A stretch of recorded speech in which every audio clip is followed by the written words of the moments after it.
the idea of Zionism at the beginning was to create what they called a Jew with muscles, because the diaspora Jew was considered as a weak, spiritual, effeminated man. The idea was to create a new Jew that would be the opposite of this Jew. So when they came to Palestine, they wanted to look like Arabs, be suntanned, muscly, to master Arab horses, use guns, and to work the land.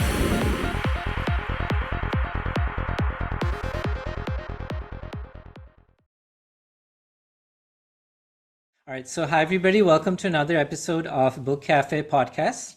My guest for today's episode is Professor Dr. Nurit Peled-Elhanan, and we will primarily be discussing her 2012 book entitled Palestine in Israeli Schoolbooks, Ideology and Propaganda in Education. So Professor, welcome to the show. It's really great to connect with you. Thank you. As the host of the show, Professor, I know exactly who you are. You're a prolific writer and author as well as an activist. But for the sake of our viewers and listeners who haven't read your book yet and who may be also discovering you for the very first time, do please tell us a bit more about yourself. I'm specifically really interested to know more about your cultural, ethnic, and education background, what you do for a living, and in fact, anything at all that you'd like to share with us. Yeah. Ethnic? What do you mean by ethnic? So ethnic would be, you're obviously, you identify as a Jewish woman, I believe. So perhaps okay. That would be ethnic. So I'm an Israeli Jewish woman. Mm-hmm. Well, I didn't choose to be Jewish. This is forced upon you. Mm-hmm. There is something like Jewish blood, which is really a very racist way of looking at people. Mm-hmm. If your mother is Jewish, then your blood is Jewish, then you are Jewish. Mm-hmm. But it's not a matter of choice. And in Israel, they divide the population between Jews and non-Jews. Mm-hmm. The non-Jews are nothing but non-Jews. Nobody tells you what they are, only what they aren't. And these are, of course, the Palestinian Arab citizens. They are defined as non-Jewish population or non-Jewish sector, and that's it. Mm-hmm. Okay, I grew up here in a very patriotic, chauvinistic, racist society. We didn't have television. We didn't have any way to know what's going on in the world. And but then I went abroad to study, and I started looking at things differently, and I learned a lot of things that I didn't know about Israel. Mm-hmm. And that changed me a little bit, little by little. My family was mostly socialist. My father was in the army. He retired as a general, but he was very critical of the army and of the politics of Israel, of course. After he retired, he devoted himself to the study of Arabic and especially Palestinian literature, and he was a professor of Palestinian literature in the University of Tel Aviv. I am a researcher of the educational discourse of Israel. So I started by studying the development of literacy at school, writing and reading and speaking at school. This is my PhD. And then I studied the classroom discourse and dialogue in the class, and I came upon racist discourse in class, especially towards Ethiopian children. So I did some study about that. And then I wanted to study the teaching of scientific discourse, because there are a lot of literature that says that the fact that so many children decide that science is not for them is not because of science, but because of the language of science. Mm-hmm. And I started studying that, but when I read the school books, I realized there's something much more urgent to look at, which is racism in Israeli school books. So my first book is about the representation misrepresentation of Palestinians in Palestine in Israeli Schoolbook. And my second book just came out is about other minorities, Jewish minorities that are marginalized and discriminated. And also, of course, in the textbooks, who are the Arab Jews, Jews who came from Arab countries, and the Ethiopian Jews who were brought in the 90s.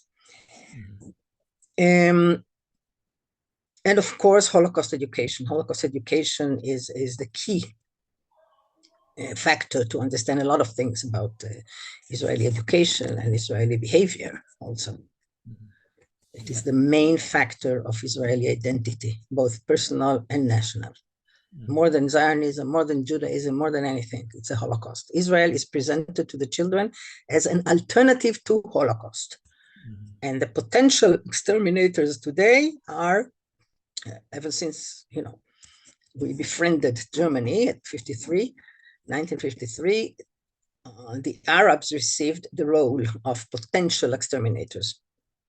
So all the feelings and actions of revenge go to them. The idea is that since we are the eternal victims, we have to be very strong and domineering in the area in order to prevent another Holocaust. And that's the main foundation of Israeli education. Absolutely. Well, thank you so much for that, Professor. I think that's a wonderful preamble for the rest of the discussion that is to follow.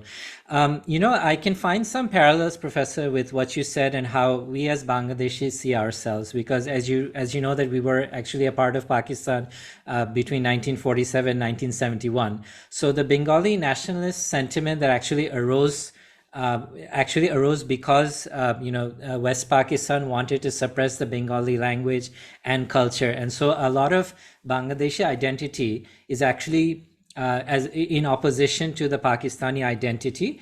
And in your book, I believe that the Holocaust actually plays that role, where you very rightly said that the Holocaust Jew is the weak Jew, and that is not the kind of person that Israelis want to be. Rather, they would like to be a strong Jew. And so I believe that this is something that was actually quite an eye-opener for me. So would you like to elaborate a little bit more about that, Professor? How the Holocaust Jew and the modern Jew are in contradistinction to each other, if you could help us understand that a bit more.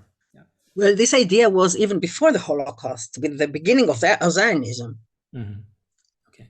The idea of Zionism at the beginning was to create what they called a Jew with muscles, because the diaspora Jew, Jews who lived everywhere, was considered in anti-Semitic discourse, but also in Zionist discourse, as a weak, spiritual, effeminated man. They never talk about women. Women are just there to produce more men, And the idea was to create a new Jew that would be the opposite of this Jew.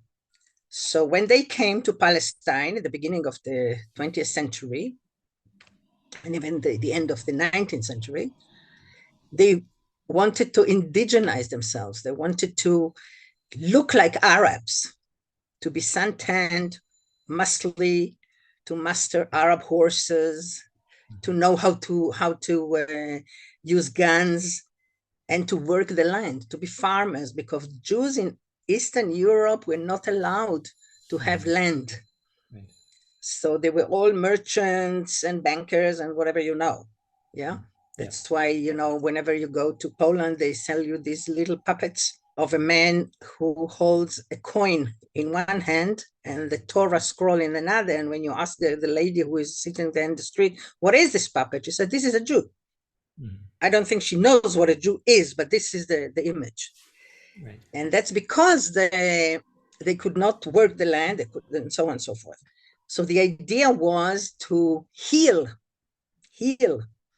the illnesses of diaspora by becoming farmers and warriors.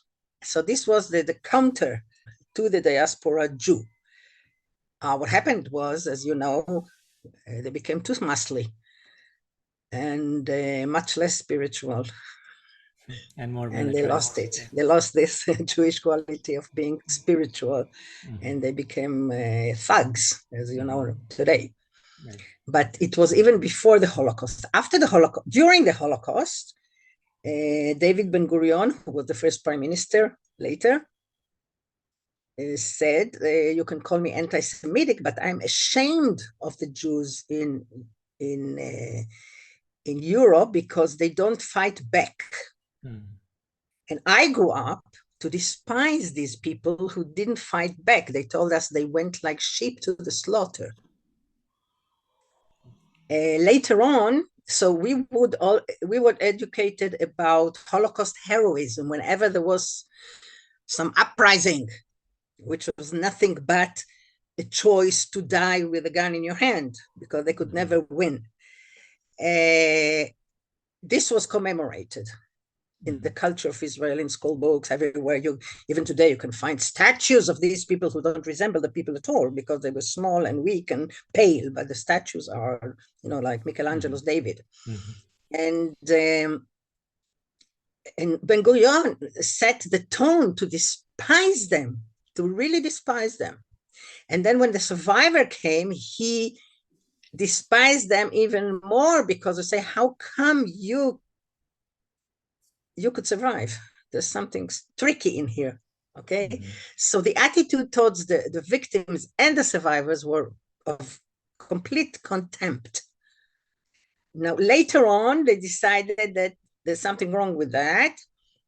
And the school book started to say that even living day-to-day life in the conditions of Nazi Germany was heroic.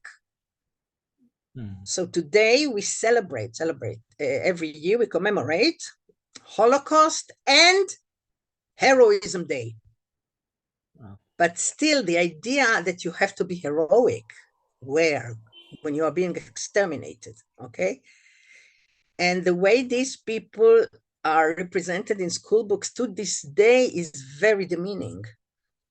We know nothing about them. We know only that they were annihilated, exterminated, but we know nothing about their life before. 2,000 years of life, of rich life, of contributive life, of industrious life. We don't know nothing about it, just as we don't know anything about Palestine in all those 2,000 years. Nothing. I studied especially the photographs because the school books present what a Holocaust historian by the name of Hannah Jablonka said, what they teach the children is the pornography of evil. They show you naked bodies on a cart. They show you naked bodies of tortured children. They show horrendous, gruesome, terrible photographs. And also they tell every single detail of German sadism. So you don't really learn about the history. You learn to fear. You're being traumatized. The children are being traumatized because it's enough to see one photograph in your life of, Jewish victims or victims of Nazis, whether they're Jewish or not, to change your life. Susan Sontag, the famous photographer, she wrote this very famous book, looking at the pain of others. And she tells there that when she was 12, she walked on the beach and she saw someone selling old photographs. And there she found a photograph of these emaciated bodies on a cart from Bergen-Belsen. And she said, my life has changed that very moment. I can speak of before and after. So can you imagine what happened to Israeli children when they're exposed to these photographs from the age of 3? Every single year. Now, what it creates is heterophobia. They are afraid of anybody. Now, at the age of 16, 17, they go to the death camps, wrapped in Israeli flags, accompanied by armed Israeli soldiers, and they come back nationalist and imbued with the urge to revenge. But the revenge is not towards the German. or their collaborators. No, the revenge is directed towards the potential exterminators, who are the Palestinians and the Arabs in general. Indeed. Okay, so it's a very sophisticated education that really educates the children to take revenge at the wrong people.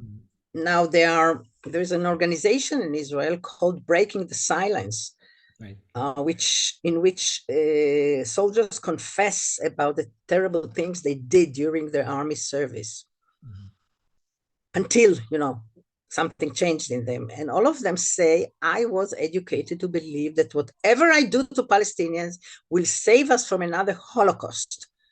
And it wasn't until I found myself aiming my rifle at a little girl that I realized that I was the evil one here.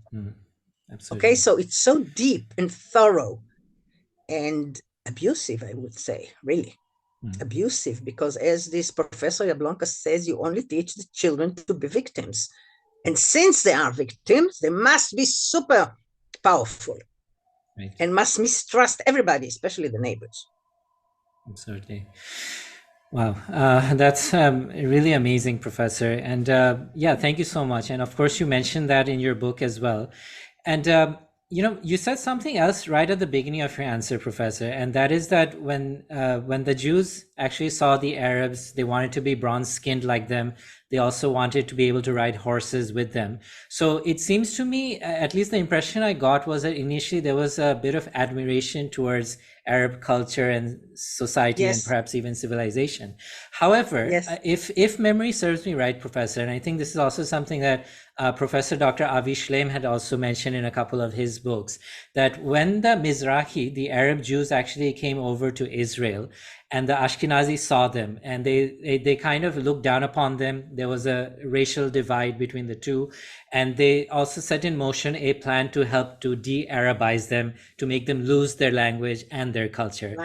How do you reconcile these two viewpoints, Professor? Would you say that it was maybe the truth is in between the two, or is there another explanation that we haven't actually quite figured out yet? I think that the first Zionists who came to Palestine really admired the Arab farmer. Okay, they wanted to learn from them how to work the land because they didn't know how. But then others came, and the state of Israel was conceived to absorb East European Jews. Okay, Herzl wanted to get rid of East European Jews. It was a problem. You know, that he suggested to the Pope to Christianize them in one day, all of them, and finish. Yeah. Because he thought he was an Aryan. But since he's Jewish, the Aryans do not accept him as an Aryan. You know, he was not accepted to some very exclusive sport club. And he thought, let's get rid of this problem. Yeah, take them to Palestine or Uganda, wherever. And then he said, I will go back and they will see that I'm the true Aryan. So this was the problem. East European Jews. Now they were exterminated. And when they were exterminated, the Zionist leadership wanted to find a replacement, substitute, because they have no people to form a state with. So they found them in Arab countries, but they were not interested in them. Okay, now already these Jews in Palestine, they were East European Jews, Polish and so on. It was not the same idea. And but the principle of Zionism was negation of diaspora. You have to forget your former life, your former religion, your former name, your former language, everything. Now, East European Jews did it willingly because they had pogroms and they had terrible life. And they said, why not? But Arab Jews, no. Arab Jews did not have pogroms and did not have Holocaust. They wanted to come to Zion, mostly for religious reasons, also for Zionist reasons. But they had no aversion, like Avi Shleim says, to their former life in Iraq or in Morocco. No, not at all. But the Ashkenazi Jews, who were already in power, forced them, in order to be Israelized, to negate their previous life. Absolutely. and especially to get rid of their Arabness. At this point, already the Arabs were declared enemies. Mm-hmm. It was not as before, let's indigenize ourselves, let's mingle with the society and so on and so forth. No, now it was us on them or them already. Mm-hmm. Okay, after 29, after all kinds of things. Yeah. So they were forced very brutally until today, 3 generations after. They are still called Arab Jews. Mm-hmm. They are still, their grandchildren are still discriminated today in Israel, in the academy, in jobs, in education, in everything. Mm-hmm. It was a horrible trauma for them. Exactly. And they had to give up. Now, the younger generation, especially the intellectuals, are protesting against it now. So now, for example, there is a department in the University of Tel Aviv of Jewish Arabic. Mm-hmm. Okay, they're trying to revive it. Right. And many people go back to their names, to their Arab names, which they Hebrewized. Mm-hmm. And so on, but they were received in a horrible, just like colonialists. You can really compare it to Australia, to South America, to all those settler colonial countries. The way they treated the natives, this is the way also they treated the Arab Jews, whom they brought into the country with false promises, mm-hmm. Right. And they threw them, to live near the borders and forgot about them for 50 years. Right. So they really became the disadvantaged people, not because they were inherently disadvantaged, because those of them who went to America or Paris and so on became very prosperous, but because they were treated racistly here in Israel. And the music, for example, okay, the literature, the language, the only thing that was kept was the food. Mm-hmm. All right? Yes. Now they do the same with Ethiopian Jews. Ethiopian Jews, when they come to Israel, some clerk changes the names in the airport, the private names. Mm-hmm. It's horrible. And then they are put in camps that are called absorption camps. And they live in what is called internal colonialism, completely dependent upon Israeli bureaucracy for everything. They cannot even buy houses where they want. They cannot send their children to the schools they want. Everything is controlled for years. Wow. And it's very hard for them to get out of that. Right. Really get over it, because it's shocking. They never expected that. Exactly. They are even being recircumcised at any age. So this kind of racism, developed after. But at the beginning, of course, if you see pictures of the first, what is called pioneers, like my grandmother, for example, who came in 1919, they look like Arabs. They wanted to look like Arabs, and they wanted to learn from them how to work the land and how to live in this country. Mm-hmm. Yes.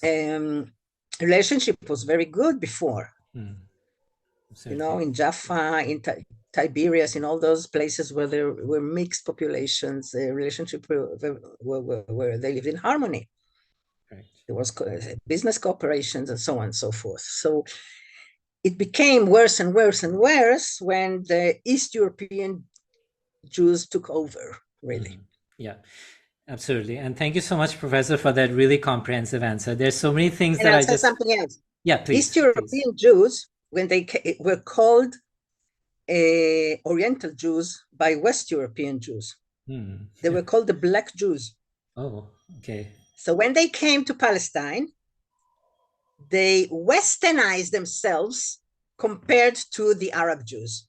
Interesting. Wow. And today Israel boasts to have a Western culture. Where is it coming from? Nobody is Western here. Yeah. Those of them who went to America whitened themselves against the Black Americans. Right.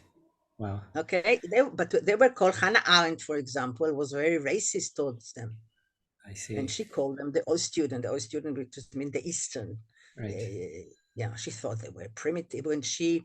When she came here to write about the Eichmann trial, she was shocked. She said, this underdeveloped, undercultured. So this was the attitude of West European Jews towards the East European Jews. And then East European Jews westernized themselves. Absolutely. And today they tried, there is a program for Ethiopian youth where they teach them that their own culture is primitive and so on, and then they should adapt to our Western culture. Right. There's nothing Western in this country. Yes, absolutely. And so I think a lot of our viewers and listeners will be wondering how Israel manages to participate in Eurovision if it's not a... Yeah, everybody accepts that we are part of Europe. Exactly. We are not. I mean, our ancestors, our grandparents came from Eastern Europe. That's true. Right. Today we are part of the Middle East, but Israel does not accept that Middle Eastern. No, there was once when I started my studies many years ago, there was an article in Haaretz about my study and other studies, and they asked for the reaction of the General Secretary of the Pedagogical Council in the Ministry of Education. And I have his letter where he says, we teach Western culture, and we are not going in the name of some equality or human rights, submit to the primitive Eastern Oriental culture. Now, this man was educated in apartheid South Africa. Wow. Later, he was arrested for embezzlement, but this is something else. But these are the values. These are the values. Exactly. That were fabricated here somehow. Yes, indeed. And you mentioned apartheid, South Africa, Professor, and I can really see how present-day Israel or the Israeli regime seems to take a lot of inspiration from apartheid-era South Africa. But I want to touch upon two things that you mentioned in your answer, Professor. The first is the question of language. And maybe we can just talk about that for a second before we move on to the next step. As you know, that I'm based in Dhaka, Bangladesh, and today is the 21st of February. And as we were discussing just before we started the interview, that we commemorate this day as the Language Martyrs Day, because there was a couple of students in 1952 from Dhaka University that actually gave up their lives for the sake of establishing Bengali as a state language in former East Bengal, which is now present-day Bangladesh. So my question to you, Professor, would be that given that you're a professor of language and Hebrew was a dead language for almost 2,000 years, to what extent was the Arabic language responsible, or how influential was it in reviving Hebrew in today's day and age? So do please give us your thoughts on that. First of all, Hebrew was never a dead language, never. Okay. People spoke it, people wrote in it, especially women. It was never a dead language. This is it's a myth. Okay. Yeah. I stand corrected. Yes. But it was not the main language of anybody. That's true. Yeah. I think that when Zionists came here, they decided, because there were so many languages and Jewish languages, to unite all the Jews under one language. And there was a huge fight about that, because scientists wanted to keep German and English, academics. And other people wanted to keep their own languages. And it was very brutal. They were brutally forced to adapt, to adopt Hebrew. People who wrote in, for example, Yiddish were fined. There was this language regiment, who would even, separate couples in the street and say, speak in Hebrew, and so on and so forth. And at the end, Hebrew won. Hebrew won. That was the fight. Yeah. Yes, and there is a Hebrew Academy, and every field has its own dictionaries because they had to invent a lot of things in Hebrew. Now today, for 2-3 years already, Arabic and Hebrew were the two official languages of Israel. 2-3 years ago, they changed it, and they said that there's only one official language. This is Hebrew, and Arabic has a special status, something like that. The result, of course, is that everybody's studying Arabic, and it encouraged people to go into Arabic. It's all politics, and politics always does harm to culture and to people. In the colonies of France, people were forced to say our ancestors, the Gaulois, right? In Australia, they would learn about snow in December, although it's summer. In Jamaica, they went to fight for Mother England until they were, treated in racist fashion, and so on and so forth. So it's kind of colonialism, colonialism of language and colonialism of regime. Only the colony and the motherland are the same, more or less. But today, I think the first who rebelled against that were the Russians. The Russian Jews and non-Jews who were brought here in the 90s, mostly in the 70s and 90s. They say, excuse me, you are an inferior race. I mean, they said it to us. We have a higher culture and we have no intention. So they have their own publishing house and newspapers and schools. I live in Jerusalem and in another place where most of the population, this small town, are Russians who came to Israel and were given houses there. And it's amazing how even the children today speak Russian between themselves because, they look down at us and our culture and so on, our language. So they know the Hebrew language to get along, to go to the grocery shop and to social security, but that's all. So they really set another tone. And of course, all the Jewish immigrants who came from affluent countries like America and England and France, who will tell them to forget the language and forget their lives and so on and so forth. So it is changing, but officially there's only Hebrew. Absolutely. Well, one of the things that people protest about, there is this organization against the arrest of children. Palestinian children are arrested at night, are kidnapped from their houses, and then they are tried in a military court. Mm-hmm.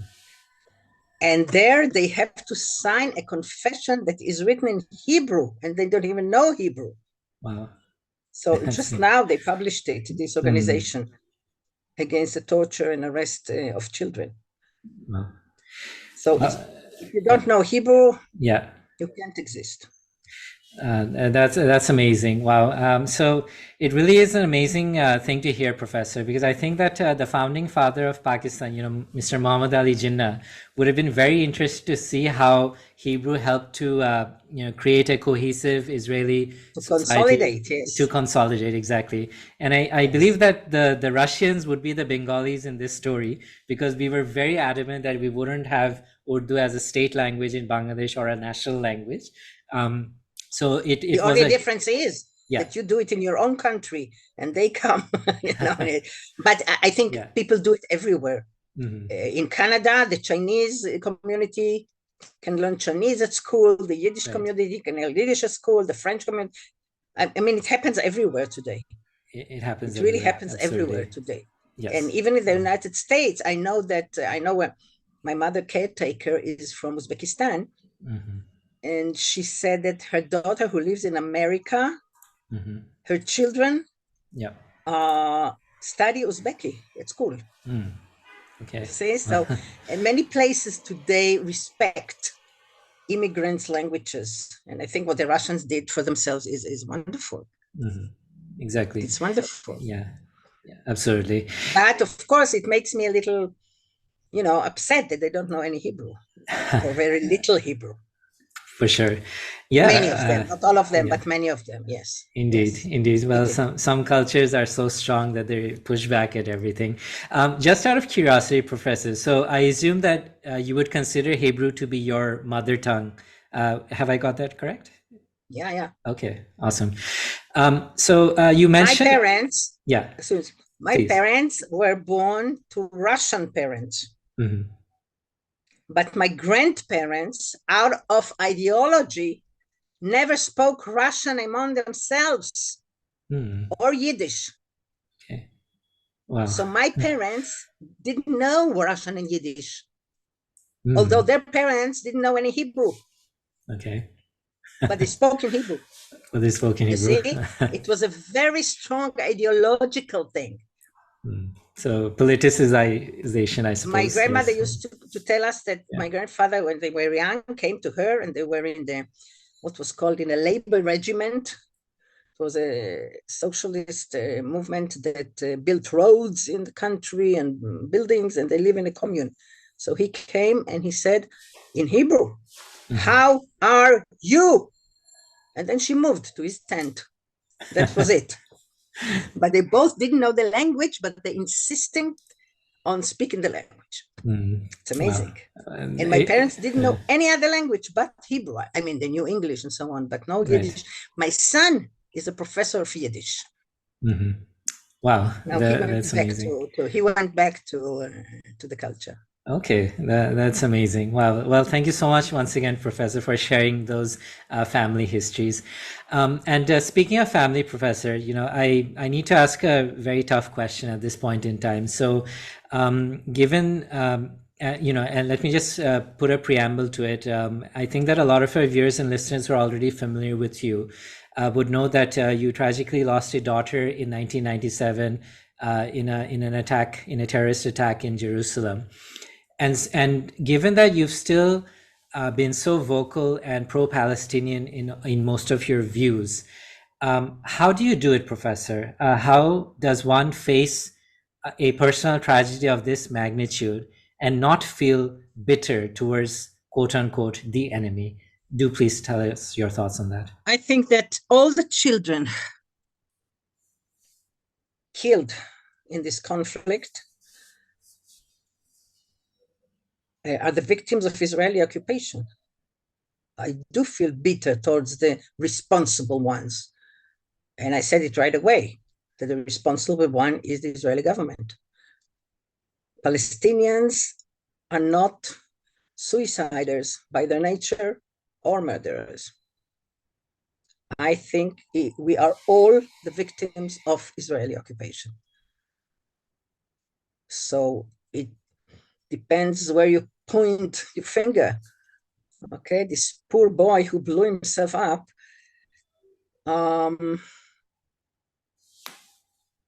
had the decency, I would say that, the decency to kill himself in the process. And I cannot say it about any other soldier or pilot, that they had this decency. But we are all victims of the occupation, all of us. The kidnapped now, the Israeli kidnapped in Gaza, okay, along with the Palestinians. They are all the victims of the occupation. Without the occupation, it would have never occurred. Never. Yes. So that's it. Absolutely.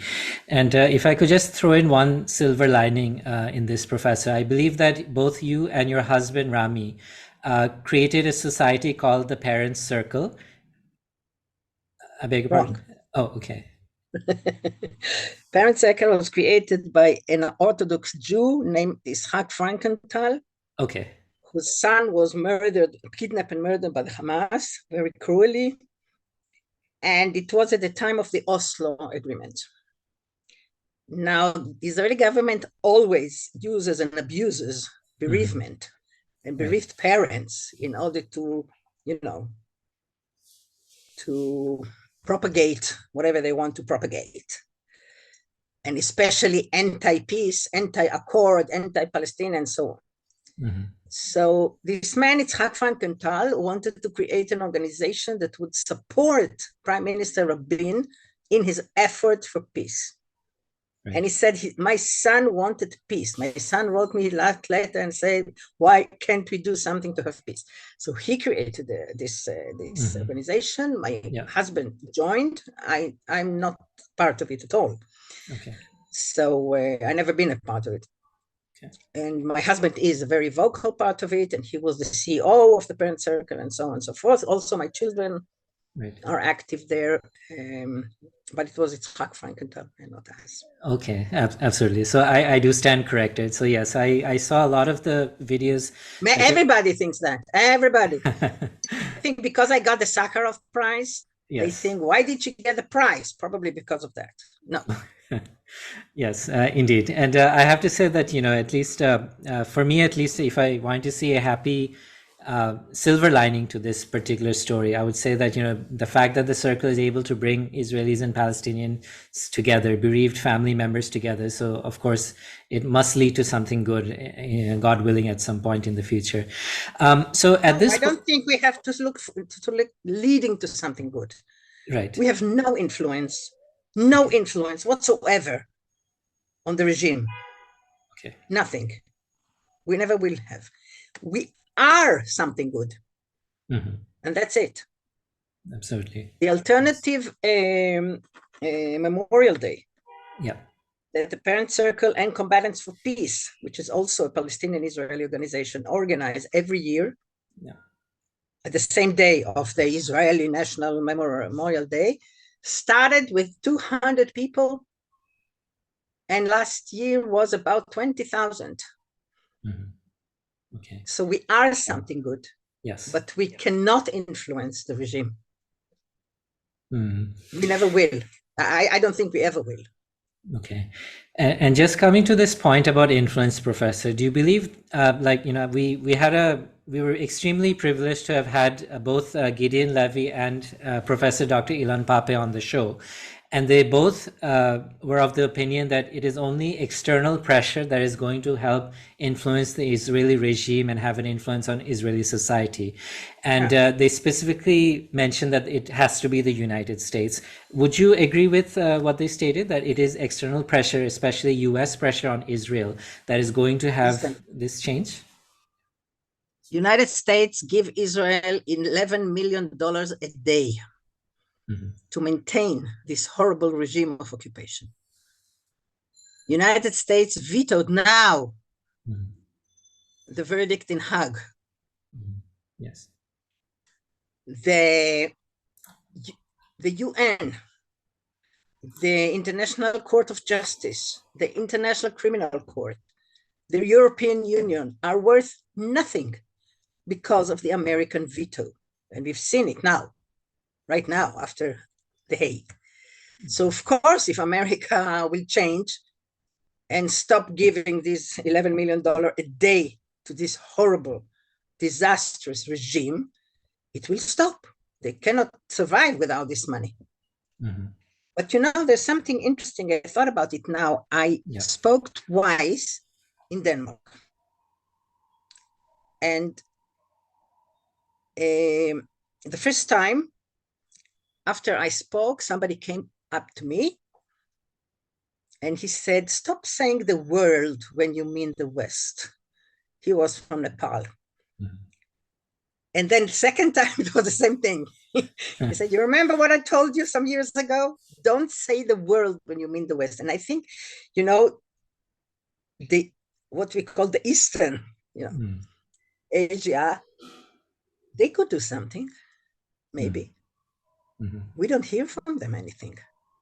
Mm-hmm. Why do they give this complete dominion to this United States? And we know the interests of the United States. We know what they did in Afghanistan, in Iraq, in South America, in Yemen now. Nothing good will come from the United States. But there's a whole part of the world that could maybe do something good. And they refrained from getting involved. Mm-hmm. And I don't know why. Mm-hmm. But he was right, this guy. Yeah. It's the West is a small part. So maybe the outside pressure can come from somewhere else. I don't know. Mm-hmm. Yes, indeed, Professor. And I think that really is something to think about, that, perhaps India or China, maybe if they could also India, voice. China, Nepal, Bangladesh, Japan, everyone. Where are these people? They're strong. Why don't they do something? Because if they want to, why don't they want to do something? That's the point. Because the United States is doing damage everywhere. And they veto every good thing. Everything that can stop it is vetoed. And we know why. It's all, a question of money and benefits. Exactly. It's all a question of money and benefits. Money and we benefits, need different values to come in. Exactly. Yes. I fully agree with you, Professor. And I think that it's about time that we heard from the global South, as they say. So we're not just the global North. I have a question for you, Professor, which is not one of my own, but it's actually from a guest that we already had on the show. In fact, it was just the previous episode. And let me just give a preamble to it. So the question is being asked by Dr. Zachary Foster. He is a Jewish American historian of Palestine, and he did his 2017 dissertation on the invention of Palestine. So I just wanted, and he was very nice enough to send us a question, which I would like, with your permission, I'd like to read it out to you. So Zach asks, "Dear Professor, I'm curious to know if you have a point of view about how Israeli textbooks teach about Palestinian identity. According to the Israeli textbooks, when did Palestinian identity first come about and why? Also, when showing maps of Israel and Palestine, do they ever use the word Palestine? And finally, do Israeli textbooks call British Mandatory Palestine Palestina or Eretz Israel when referring to the 1920 to 1948 period of government?" So yes, there you go. The question by Dr. Zachary Foster. I suggest he reads my book. It's all there. It is all there. Yeah, of course. So I'll start from the end. No, they don't call it Palestina. They call it Mandatory Israel, of course. And they also, when they speak about Palestine, usually they don't mention Palestinians and Palestine. They speak about a very abstract enemy that our defensive democracy has to be ready for. And that's it. Palestinians are absent from Israeli consciousness, from Israeli textbooks, from Israeli culture. When a Palestinian Israeli artist does something, nobody says he's Israeli. And it's amazing. Like Emil Habibi was a member of parliament and one of the greatest writers. Indeed.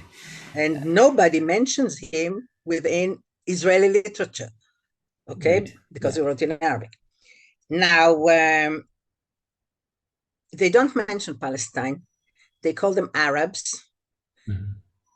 And Palestinian citizens are called Israel's Arabs, which is terribly demeaning. They only mention sometimes, very rarely, when they speak about terror, they say Palestinian terror, but that's all. So generally, Palestinians are absent from maps. Even the map about Arab population within Israel does not depict any Palestinian city within Israel. So the impression is that they live on us, upon us, among us, which is very frightening. You don't have even Nazareth or Akka. It's amazing. Wow. What else did you ask? I think you pretty much covered everything, Professor. Okay. So I think it was a quite. They never say anything about Palestinian nation. There was an attempt during the end of the 90s, beginning of 2000, from what is called the new historians to write about Palestine, yes, and Palestinian nationality and identity. It was done in such a contemptuous way. For example, Eli Bar-Navi, who thinks he's leftist intellectual, wrote in his book, he was one of the new historians, that the Palestinians based their dreams to go back to Israel, to the land of Israel, very much like the Zionists or something like that. So the Palestinians dream of coming back to the land of Israel. They don't dream of coming back to Palestine. So it's non-existent, and that's it. Of course, the green line, and in this map of Arab population, the West Bank and Gaza are depicted as areas for which we have no data. Now, this is funny because I just heard one of the Breaking the Silence speaking, and he said every house and every person in the West Bank is numbered. But for the children, maybe these areas are empty. Nobody there. Yes. Wow. Well, that's really amazing, Professor. And thank you so much for sharing that. I'm sure that Zach will be extremely pleased to hear that particular answer. Tell him to read my book. I will definitely recommend the books to him. I am sure he must have already read it. He's extremely well read, and he's been a very vocal. Yes, absolutely. So, okay. So, Professor, we're pretty much coming towards the end of our discussion. But just before I let you go, we have a couple of staple questions that we love to ask all our guests on the show. As you know that, our show is called Book Cafe Podcast, so the word book is in the title. And so I would like to ask you two questions, yes, with regards to books. So the first question is, are you more of a fiction person or a non-fiction person? What genre of books do you prefer reading? So, fiction. Fiction? Okay. I read a lot of non-fiction for my work. Right. So in my spare time, I only read fiction. Okay. Only. Okay. And what I like is, I don't like the word ethnic. I hate it. But I do love Indian books, African books, South American books, Palestinian books. So that have a lot of the culture in it. Greek literature, Turkish literature, much more than American literature, except of course Faulkner and people like that. But French literature, I love, British literature. So I have to place it. Yes. Okay. Books that really give me or make me enter into the culture and into the place and into the nature of the society and so on. Okay. Yes. Wonderful. So thank you so much, Professor. So it's sort of like an escape. I believe that exactly what you've said is exactly the same thing that Gideon Levy had also told us on the show, that because he deals so much with the Israeli-Palestinian conflict, nonfiction, he loves to escape into a fiction book, go to different places, different smells, etc. So yes, thank you so much for that. Okay, so the second question, Professor, related to books, and I'm told by all of our guests that it's a tough question, but I'm sure that you can give us a very good answer to it. And the question is, if you could select a book that you feel that every young person should read at least once in their lifetime, it may or may not be a book related to history or geopolitics or philology, but if you could select a book that is both edifying and useful, what would be your pick? Oof, should ask my children what I gave them. I don't remember, but maybe Absalom of William Faulkner. This is one book that I really admire. I admire Faulkner anyway, but I think this book is relevant. Yes. Okay. Thank you so much, Professor. And we'll have that in the description so that our viewers and listeners can take a look at it. So on that note, let me just conclude by saying that for our viewers and listeners who have been with us all this time, thank you very much for staying till the end. If you are watching this on YouTube, please be sure to subscribe to the channel and hit that bell icon. It really helps us out. The episode will also be available for download on Apple Podcasts, Google Podcasts, and Spotify. The book, once again, is Palestine in Israeli Schoolbooks, Ideology and Propaganda in Education by Prof Dr. Nurit Peled-Elhanan. So Professor, my thanks to you as well. You've been a wonderful guest. I've really enjoyed talking to you, and I really hope to have you back. Too. Okay. Thank you so much. Thank you so much for your time. Have a good day, and we'll catch up soon. Bye-bye.